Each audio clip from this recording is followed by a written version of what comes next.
When I was a kid, I stayed the night at a friend's house. I'd been there many times before, but I had never stayed the night there.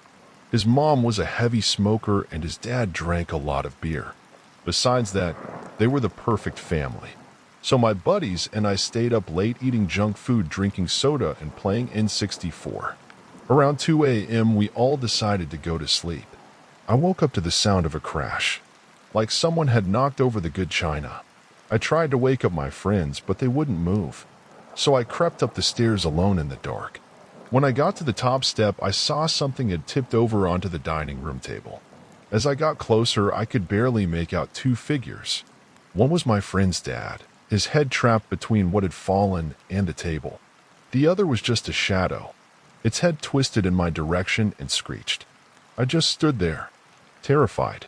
The walls began to tremble almost to the sound of its scream. Finally, I screamed, "Go away!" I felt something shove me backwards, and I flew through walls and the ground until I hit the floor of the basement. I didn't know what happened. I figured it was a bad dream and fell asleep again. When I awoke the next morning, I was really itchy. It was also really hot. It was the summer, so it wasn't unusual, but I felt like I wasn't around my friends. I got out of my sleeping bag and looked around. Nothing looked the same. I yelled for my friends and the adults, but got no response.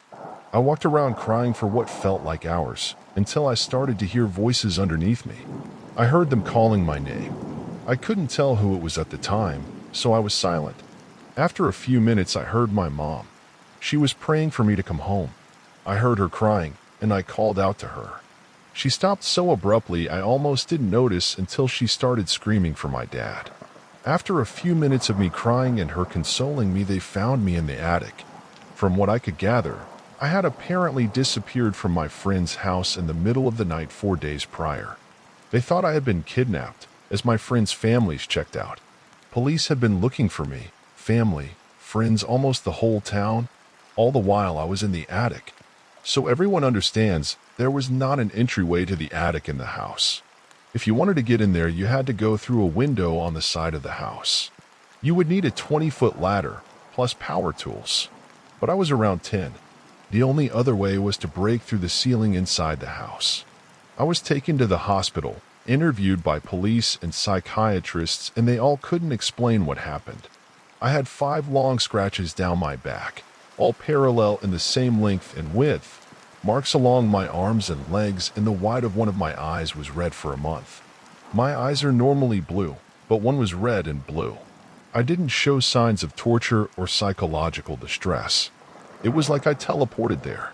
I was extremely hungry and obviously confused, but nobody knows what happened or how.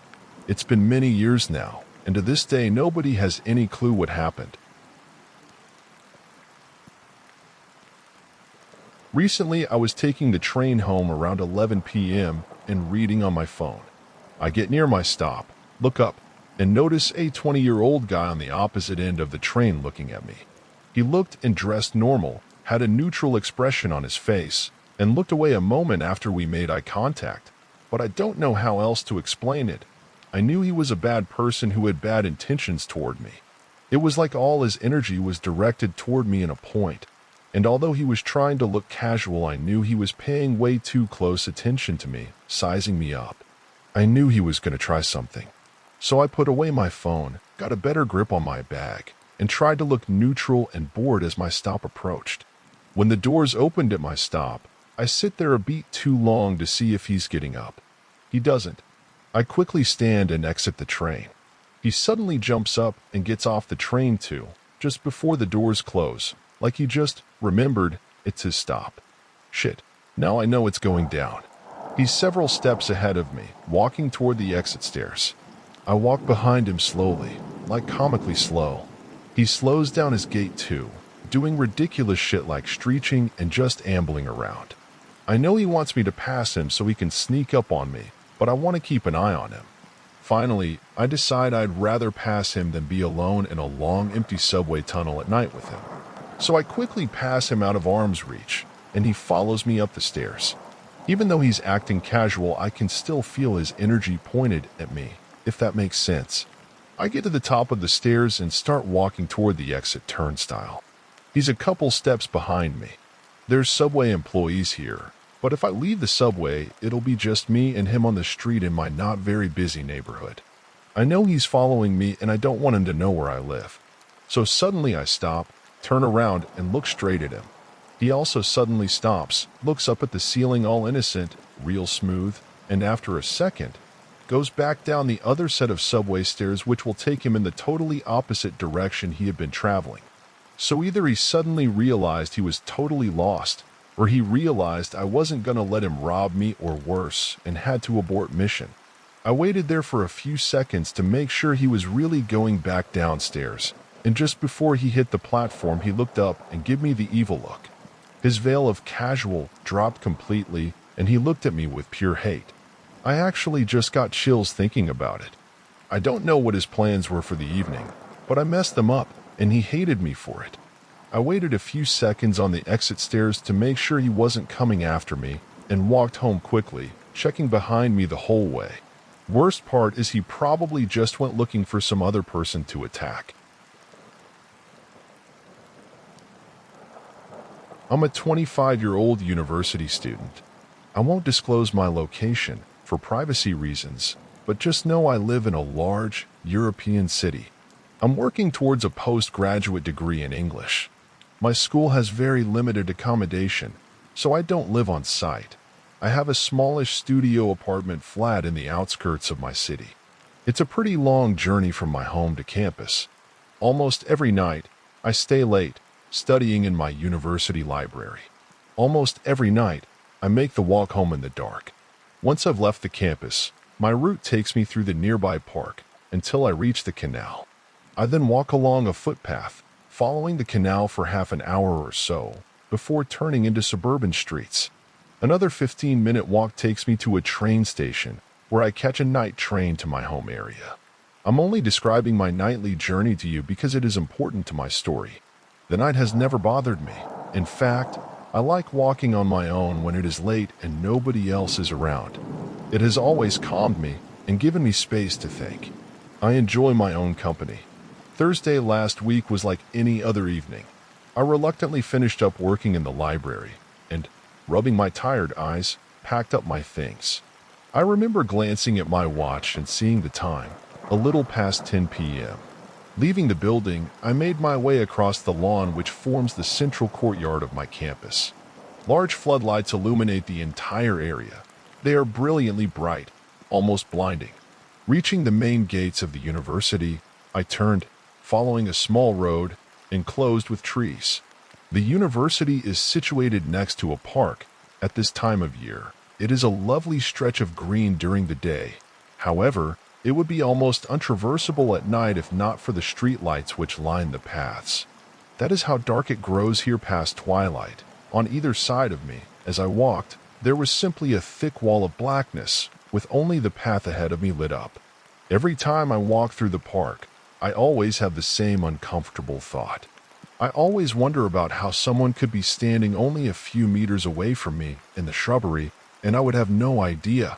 My own hand begins to disappear when I stretch it out past the border where the path meets the grass. It makes me shiver a little every time. Imagine my invisible stalker, shrouded by the night. Reaching the south fence of the park, I turned onto the canal. A small road follows along its length. The water is a murky green, with scum and algae coating the surface. The moon casts a shimmering, ghostly reflection onto the dark depths of the waterway. So there I found myself, last Thursday night, walking along next to the canal. Stupidly, I had forgotten to charge my phone before I left the library, wanting to conserve the already low battery. I was not listening to music as I usually would. I listened to the sounds of the night as I walked. To my one side, the water; to my other, thick, densely packed trees, branches so closely ensnared that they created a natural fence. Somewhere, an owl hooted. As I said before, the walk along the canal is about half an hour, give or take. I had been walking for roughly half that, when I noticed it in front of me. Way down, far away along the footpath, almost out of my range of vision, was a black shape. At first, I was more curious than anything. The shape was squat and low, and sticking out at irregular angles. I drew closer, squinting to make it out in the darkness, until I was close enough to see. It was a man. He was sitting cross-legged, directly, almost perfectly, in the center of the path. A feeling of unease immediately washed over me. Probably, he was a homeless person. There are a lot in my city. But why was he sat like that, out in the open, almost calmly? I should say now that I am a big guy, and I have never shied away from confrontation if it is needed. While this man was making me a little on edge, I still felt pretty confident in my safety. If anything, I assumed him to be completely off his head from drugs or alcohol, causing him to pass out like this in the street. I was soon close enough to clearly see him. A chill washed over me, and my earlier relative calmness was replaced by anxiety. The man was dressed from head to toe in business attire. His trousers were charcoal gray, pressed and smooth. His shirt was a pure cream color, expensive looking, and his black suit jacket appeared crisp, as if recently ironed. His tie was neat, not too long, not too short, a simple knot. Even his shoes were freshly polished, reflecting the full moon above. On his wrist was a gold watch. It looked like a Rolex.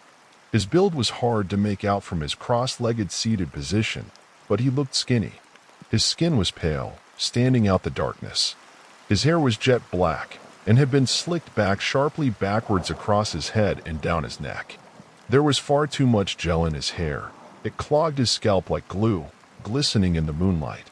All of this caught my attention and set me aback, but it is not what made me afraid. I was afraid because of how he looked at me. He was smiling, not a gigantic, manic, poor villain grin. His smile was small and subtle, like he was trying to keep from laughing. It was predatory. In the slight gap between his lips, his teeth winked at me. His eyes were locked with mine. His gaze was impossible to break away from, and I trembled under it. He had hungry eyes, cold and cunning. He stared at me like a crocodile stares at its next meal. As I drew up on him, I slowed down, my mind racing. Should I stop? Say something? Ignore him? I went with the last option. Trying to avoid looking at the strange, eerie figure, I made a beeline for the path beyond him, breathing fast. Even as I moved past him, I felt those reptilian eyes track me, never blinking. I stole a glance down at him. He licked his lips. I found myself even more tormented by nerves once I was a little away from him. I forced myself not to look back, terrified of feeling breath on the back of my neck or a hand on my shoulder. There are always weird people around at night. I thought to myself, desperately trying to calm down. You'll laugh about this tomorrow morning. I tried to inject myself with some macho, tough guy courage. Rationally, the guy didn't look that big. I could probably take him if he tried anything. But then I thought back to those eyes and that smile, and I wasn't so sure. After what felt like an eternity, up ahead, I saw the dim lights of houses. I would be at the train station in no time, and then I could forget all about the sinister, suited man. Feeling relief wash over me at the prospect of safety, I turned back, hoping to see the man gone. I gasped in horror. He was standing now, revealing his true, imposing height, 6'5" at least. His mouth was agape, jaw hanging slack and loose, chin almost against his neck. His gullet formed a black O, as dark as the icy waters of the canal beside us, or the starless sky above. As I stood, rooted to the spot, a strange noise came up out of his throat, echoing through the night. A low groan, guttural and croaking, like a floorboard creaking or nails on a blackboard. It was shockingly loud, sounding as if he was tearing his larynx apart just to produce such an unnatural moan. I stumbled backwards, tripping and slipping on the muddy ground. With alarming speed, the man crouched onto all fours, bony limbs jutting out from his thin torso like some kind of grotesque insect. He began to scuttle towards me like a spider, galloping on his hands and feet with animalistic momentum. Forcing my legs to work, I turned and ran, sprinting off the footpath and down a suburban street, away from the canal. Terraced houses flashed past me on either side, windows mostly dark. Looking back, I should have called for help. I should have stopped and knocked on one of the doors and screamed for sanctuary. But in the moment, all I could think about was the thing behind me. I could still hear that creaking groan ringing in my ears. I raced into the next street, then turned into a third. Ahead, I could see the station. It was small at the best of times and completely deserted at this hour. Even the staff, a single station supervisor and a ticket inspector, would have gone home by now. To my despair, I heard the telltale screech of a train pulling into the station. If I did not make it, there would not be another for 10 minutes at least. Pushing myself, panting, I bounded up the steps 2 or 3 at a time. I almost leapt over the turnstile, shoving past it. Reaching the train, I threw myself onto it. Not allowing myself to rest, I immediately pressed myself to the window, willing the doors to close and the train to move. At the same time, I scanned the street below the railway bridge, watching in terror for a bony, scuttling figure. But I saw nothing. I collapsed onto a seat as the doors closed, and the train pulled away from the platform. My eyes were glued shut, and I fought for air. Regaining myself, I reached for my phone. It was dead. I swore loudly. Still, I tried to console myself. I was safe at least. I would get home and call the police there. I sat back and tried to relax as best as I could under the circumstances. I stared outside and watched the darkened city roll past. I had a few stops to go before my own, and so I resigned myself to try to sleep. The train was always empty at this time. No sooner had I closed my eyes than did I hear a sound which turned my body to ice and sent my hands into convulsing shakes. A deep, rasping, guttural groan from a few seats behind me. Instinctively, I whirled around, at first seeing nothing. Then, for rows behind me, between the gap in the seats, I saw his face, peeking at me, grinning. That same, hungry, crocodilian gaze. From here, I could see a stringy blob of hair gel oozing down his pale forehead. He was smiling a little wider than before, and I could see how yellow his teeth were. There was a small spattering of dark crimson around the edges of his gums. I fell out of my seat, hyperventilating. He could have stood up, loomed over me, but instead, the man mimicked me, dropping from his own seat and onto his hands and knees. Agonizingly slowly, he began to crawl towards me. His movements were exaggerated, like a child or a circus clown. He made his way through the carriage, still letting out that horrible, sickening moaning sound. Adrenaline coursed through my veins as fight or flight kicked in. Like I said, I've always been willing to defend myself, but again, something in his eyes told me to run instead. I got to my feet and yanked open the small door which connected my carriage to the next and ran through, slamming the door behind me. I raced through this compartment too, whacking into the seats on either side of me in my haste. I sprinted into the next carriage, and the next. My stomach dropped each time I heard the doors being opened behind me. Suddenly, I was thrown off my feet as the train rolled to a halt. I slid along the floor, slamming into the wall just as the train doors opened. Spotting my last chance at escape, I leapt for the open doors, rolling onto the platform outside and smacking my head on the concrete. I staggered backward still, gripping my throbbing head. I watched as the train doors slid shut again. There was no sign of my pursuer. I continued to stare as the train pulled away, fading into the night, leaving me alone in the cold. I frantically scanned to my left and right, either end of the platform, not believing my nightmare was truly over. But there really was no sign of the man anywhere. The night was empty. I realized that I had no idea where I was. This wasn't the right stop.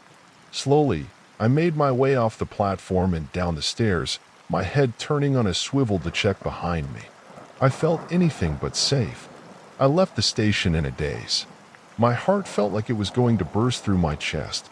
The sound of it beating filled my mind. Up ahead, I could see the neon lights of an all-night convenience store. I began to increase my pace. I could feel warm blood seeping from my head, and I thought if I tried to run I might pass out. I seemed to enter the store in slow motion, slipping in and out of consciousness. I remember the man at the counter looking at me with concern as I fell against a shelf of crisp packets. I asked him if I could use his phone, and he asked me if I was all right. I said no, I wasn't, and that I needed him to call the police for me. Then I let myself fade to black, right there on the floor of the shop. The next day was a blur. When the police arrived, they seemed more concerned with getting me to the emergency room than with listening to my garbled story. I had a pretty severe concussion, so by the time an officer sat down to listen to what I had to say, they chalked it up to an encounter with a drunk, warped by my head injury. I was discharged and told to rest. I took a few days off. I hated being at home. All I could think about was what happened. I tried to put it out of my mind, but every night I woke up screaming. My dreams are haunted by a grinning figure in an expensive suit. I barely eat. I have to force myself. I find my hands shaking without even realizing, and I have taken to biting my nails until they bleed. When I look in the mirror, I see a thin stranger with dark circles under his eyes. I tried going back to university, but my anxiety only got worse. I checked behind me every few minutes and around corners. When someone called my name, I would jump. I couldn't focus in lectures, and I kept falling asleep due to my nights spent awake, huddled in the corner of my room with the door locked. I decided to write this here, partly as a way to process my experience, and partly because I am scared, and I need someone to know. Yesterday, as I ate lunch on my own, my cell phone rang. When I answered, I screamed out loud and broke down sobbing in the middle of the campus cafeteria. I think you can guess the noise which greeted me on the other end. So I no longer walk alone at night. But now, those dark, shadowy streets are starting to look inviting. Because you see, my phone rang 6 more times yesterday. I ignored it, and every one of the calls was made from my own landline phone, which sits beside my bed.